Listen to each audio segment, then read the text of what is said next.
Se acaba de estrenar Candyman en versión de Nia Da Costa, una joven directora norteamericana que ya nos gustó mucho con Little Woods.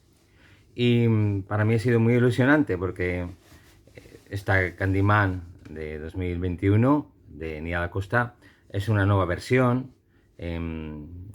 Algunos proponen que es una actualización en clave del movimiento Black Lives Matter de un clásico del cine de terror de los años 90 que fue Candyman. La película entonces de Bernard Rose, un director que no hizo carrera posteriormente y que quizá tampoco lo había hecho anteriormente, pero que descubrí que era el director, Bernard Rose, de un videoclip que también nos gustó mucho a finales de los 80, el de Small Town Boy, ¿no? De los Bronski Beat. Bueno, un director, en mi opinión, poco interesante y nada idóneo para dirigir un film de terror con tantos matices como podía haber tenido Candyman. Candyman es una película correcta, una película interesante, con algunos elementos de interés, pero sobre todo que descansan sus elementos de interés en los elementos narrativos. Es justamente el Candyman de 1992, dirigido por Bernard Rose, la adaptación de un relato de un autor por entonces muy de moda, que era Clive Barker. Concretamente, Clive Barker, que era el autor de Hellraiser o de Razas de Noche, el autor de Libros Sangrientos. Mira, acabo de encontrarme aquí otro libro de Barker. Tenía un cuento que se llamaba Lo Prohibido, está en esta compilación, en la que una estudiante, una investigadora, Helen, buscaba en las raíces del folclore popular la identidad de una misteriosa figura llamada Candyman. Bueno, me gustó mucho este Candyman de 1992, sobre todo por Virginia Madsen, que era entonces una actriz que me parecía muy interesante. Era muy expresiva y su belleza podía ser oscura, como había demostrado otra de mis películas preferidas de aquella época. En este caso, un film de 1987, pequeño film, una película de serie B, que se llamaba Slam Dance. Compartía protagonismo con Tom Hughes, por ejemplo, Virginia Madsen. El papel no era un papel principal, pero sí era un papel muy interesante. Por parte de un director, Wayne Wang, hablo de Slam Dance, que luego triunfaría ligeramente con algunas películas, entre ellas mi preferida es la adaptación de los cuentos de Paul Auster, Smoke. Bueno, pero decía que sí, que en 1992 este Candyman tenía una lectura, como siempre ha tenido estos relatos o esta historia de Candyman, en clave de denuncia social, concretamente en clave de denuncia de la discriminación racial en Estados Unidos. Entonces, la película no era nuestra época de mayor sensibilidad, pero ya estaban muy bien representadas las inquietudes, las sensibilidades identitarias, ¿no? Sobre todo dos, la de la población negra y la de la mujer. En relación con la población negra, la historia de Candyman es la historia de una injusticia.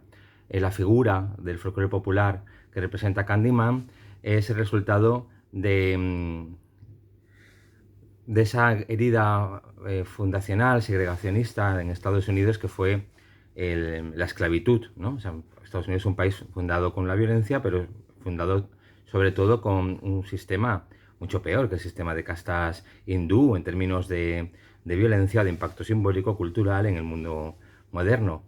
Esta herida racial fue muy bien estudiada recientemente por el profesor Javier de Lucas en su aportación a la colección Cine y Derecho en Tirando Blanc, dirigida hoy también por Fernando Flores y el propio Javier de Lucas. En este libro, que es un trabajo sobre la continuación de la novela, o quizá mejor la primera versión de la novela Matar a un ruiseñor, de la escritora norteamericana Harper Lee, dirigida entonces la primera versión por Robert Mulligan. Decía que no es una continuación ni una precuela, sino la primera versión de Matar a un ruiseñor, que Harper Lee quiso llamar, o llamó, Set a Watchman, pon ven, go and set a watchman, ven y pon un centinela. Bueno, en este libro sobre el racismo en Estados Unidos, que al final es un libro sobre la discriminación, la desigualdad, la esclavitud, el racismo en Estados Unidos, que es el texto de Javier de Lucas, insistía mucho en la profundidad, ¿no?, de esta llaga, de esta herida sangrante no cerrada, del cheque en blanco no cumplido, del que hablaba ya Martin Luther King, ¿no? Y con citas muy apropiadas, entre las que destacó la de James Baldwin, el escritor norteamericano, que en el documental I'm Not Your Negro de Raoul Peck sitúa muy bien el problema del racismo en Estados Unidos, no como un problema entre blancos y negros, sino como un problema exclusivamente de los blancos, es decir, de la mentalidad de los blancos, de los fantasmas mentales de los blancos, de dónde viene su ira, de dónde viene el odio hacia los negros, por qué les esclavizan, por qué les maltratan, por qué les dan latigazos, por qué les ponen una rodilla en el cuello durante 6 minutos sin dejarles respirar, ¿no? Bueno, esa idea de racismo ya estaba en el Candyman, la historia de una leyenda urbana que aparece o se materializa cuando dice su nombre 5 veces ante el espejo, ¿no? Candyman, Candyman, Candyman, Candyman. No voy a agarrar la quinta. La idea de que la repetición de un nombre hace que se aparezca, se materialice, o sea, la idea de la invocación, es muy cercana a los ejes temáticos de este blog, por eso estamos hablando de ella, ¿no? La aparición de lo fantasmal, de lo fantasmático, de lo siniestro, por decirlo con los términos de Sigmund Freud, lo unheimlich, ¿no?, que es de lo que habla Mac Fisher en los primeros capítulos de uno de sus mejores ensayos, Los fantasmas de mi vida, ensayos de geontología, depresión y futuro perdido. Bueno, esa invocación de lo siniestro, de lo poco familiar en la cotidianidad es lo que necesita el movimiento Black Lives Matter en la actualidad. O sea, recordar, invocar, por decirlo con la figura del espejo, reflejar. Bien, ese Candyman de 1992, una película no activamente buena, pero con suficientes elementos de interés. Ya digo, un director muy lineal, Bernard Rose, pero una estupenda interpretación de Virginia Madsen. Ofrecía otra lectura que no se da en la versión de 2021. Y es que también hay un sujeto discriminado, preterido, que va a convertirse, lógicamente, en el relevo de Candyman, el fantasma. Porque si Candyman fue al principio una figura dulce, de ahí los grafitis de la zona abandonada, con la que empieza justamente el relato de Clive Barker, Lo Prohibido, dulces para lo dulce.